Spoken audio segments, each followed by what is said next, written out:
Hello, Matthew. I hope you're doing well today. Uh, this is Omar. First, I cannot express how much I wish I could be in class to do this. I was really hoping that this presentation will be taking place with my classmates because I cannot express how awkward it feels just to be in my room right now, presenting to absolutely no one other than yourself. Of course, I hope you like this presentation. Second of all, as you can probably tell, I'm just recovering from COVID. So my nose is very runny still. My throat is not doing very well, but hopefully I can make this work. And our thing before I start my presentation, I'm going to be pretending that I'm in the classroom just because this way I can kind of like look other places other than the computer and kind of because that's kind of like was picturing to make this presentation before. And maybe that way I'm just not like standing at the creepily standing, looking at the computer. So yeah, without further ado, I'm going to start up my timer in 1 second, and I'm going to start my timer in three, two, one. Hello everyone, how's everyone doing today? Perfect. My name's Omar Garcia, and today for my Grandmaster plan, I'll be talking about a 10-year plan that I set up for myself about personal growth. A quick introduction about me. As I said before, my name is Omar Garcia. I'm 24 years old. I was born in Venezuela, but I was raised in Mexico, more specifically in Mexico City. I'm currently of my fourth year of my business administration bachelor program. So yeah, it's my last year. Now, to start this presentation, I would like everyone to close their eyes. Eyes closed. And I would like you to imagine and set up everything you're gonna do after you walk today out of the classroom. You leave the classroom and I want you to picture every single step you're gonna take throughout the entire day.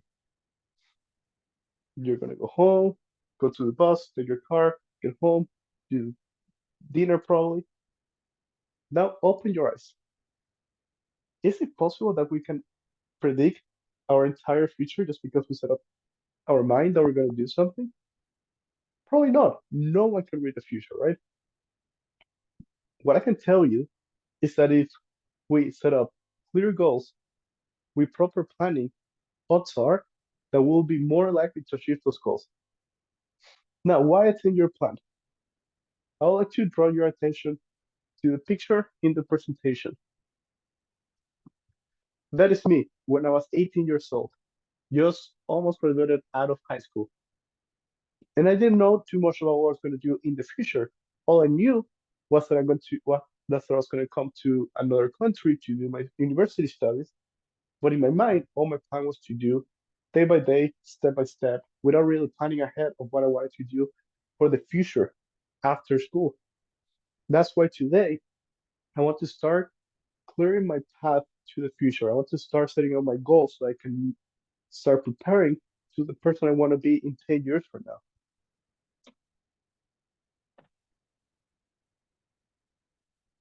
Starting this project, I realized there were going to be some challenges before I started preparing my 10-year plan.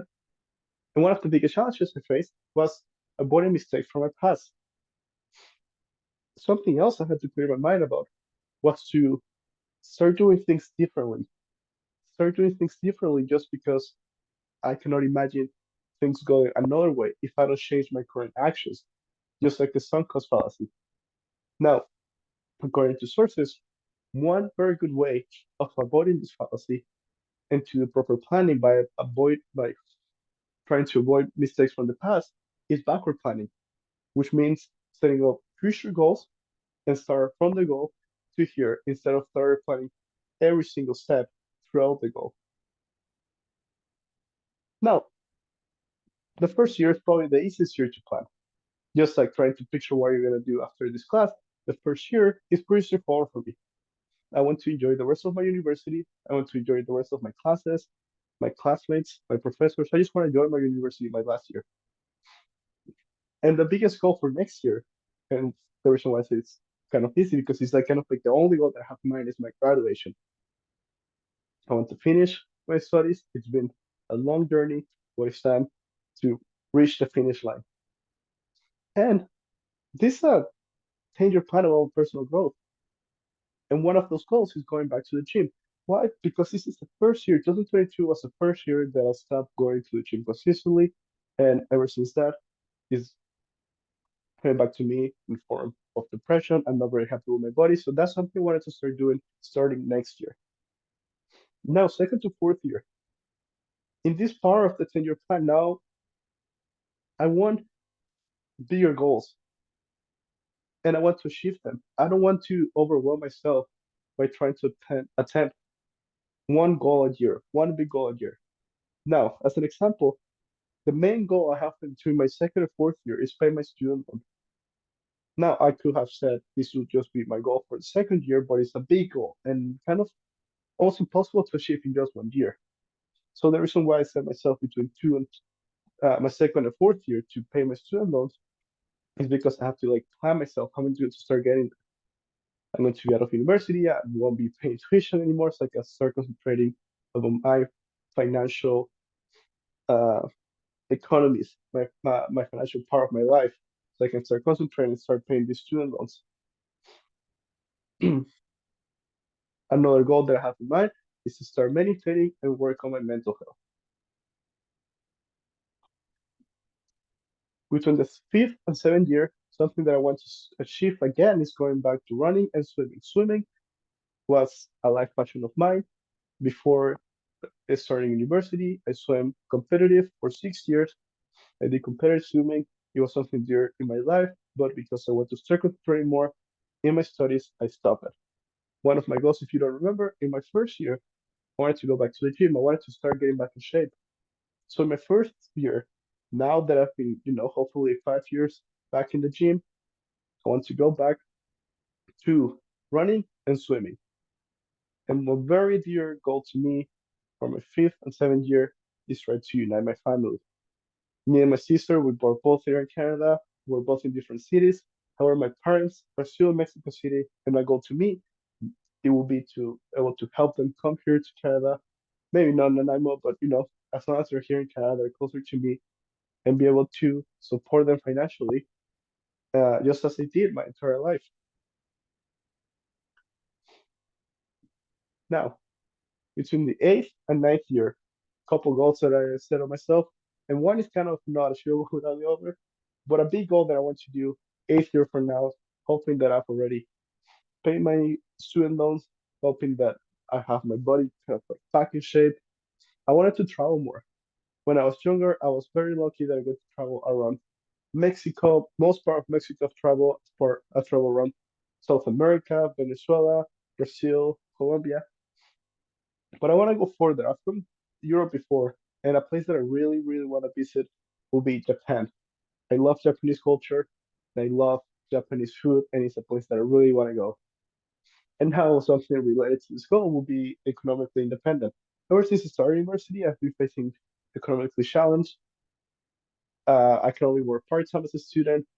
Uh, there are bills that I have to pay, tuition. So hopefully 8 years from now, I can be economically independent. Now, something that I want to mention before starting my 10 year. When I was working on this 10-year plan, was what if I don't achieve one of these goals? What if I fail to achieve one of them before trying to achieve the other? Would all the 10-year plan be ruined? Would I have to stop? No, not really. This is why it's so important about the 10-year plan is understanding that all these goals, they can fail. I cannot predict the future. Maybe some stuff can happen in the external part of my life that avoid me achieving one of these goals. What I have to do is to stop at the moment, be present, and understand what am I doing, the goals, understand what I did right to achieve some of the goals, understand what I'm doing wrong to not achieve one of the other goals. And now, with my 10-year plan, we're done. 10 years from now, I will be 34 years old. And there's a couple of big goals that I've always had in my mind ever since I started university. And maybe we'll be back to school. For some reason, I really would love to go back to university, and not only for research reasons, but only because I love learning more. And now in the future, I'll have maybe two options: doing my certificate public accounting practices to become a professional accountant, or doing my master's in business administration. Ever since I started school, I kind of been set and doing my CPA right after school because currently I'm majoring in finances and I want to do a CPA after school. But now, just as it takes a sharpshooter policy that I need to avoid is not to cherry pick one or the other just because I think it's the one is better than the other. I need to see in 10 years from now which one will be more beneficial. That's why recently the MBA has kind of been from where I want to go. Personally, the MBA might be more convenient for me, but it's something that I have to do at the moment, think which one's more beneficial for me. And now, a couple two goals that I have in mind for 10 years from now. I want to learn how to sail. I love the ocean, and I would love to be somehow more connected to it. So I would love to learn sailing or maybe buy my own boat. And third, I would love to give back to the community. 10 years from now, now that I'm kind of like economically independent, I would love to be able to either donate to a local charity or be able to help certain part of the population. I have Tourette's. This is one of the reasons why I decided to take this class about presentations. So I would love to help people that have bigger Tourette cases than me because my case is pretty mild, but I would love to be able to help those who cannot control it. Now, to conclude my presentation, will all of this happen? Will I be able to achieve all of these goals that I said to me, like all this planning? Is it all going to happen? Probably not. Probably not all of it. There may be some stuff that if I fail, there may be some stuff that maybe is not going to be as important to me as it is for me now that I'm planning. Well, the important part about this 10-year plan is that I'm setting off my path of where I want to be. All these objectives don't need to happen, but this is giving me an idea of where I want to be 10 years from now. And I can tell you something, after doing this project, I have a feeling of excitement now. Excitement towards the future, because now for the first time in my life, I kind of like realizing where I want to be and the steps that I need to do to get there. And they seem possible now. This seems like possible, achievable goals. And just to finish this presentation, there's this bias that, as kind of I mentioned before, that I need to avoid is the confirmation bias. Some people might consider me a stubborn person, which I don't blame them. As I said at the beginning of the presentation, uh, I need to I need to avoid doing mistakes from the past. So yeah, in order to achieve a 10-year plan, need to stop. I need to start changing the way I do things. And yeah, again, thank you, Matthew, for listening. And I'm going to stop my timer.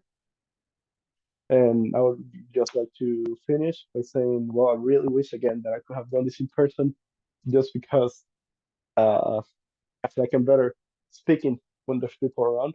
But yeah, I hope you like this presentation. Thank you.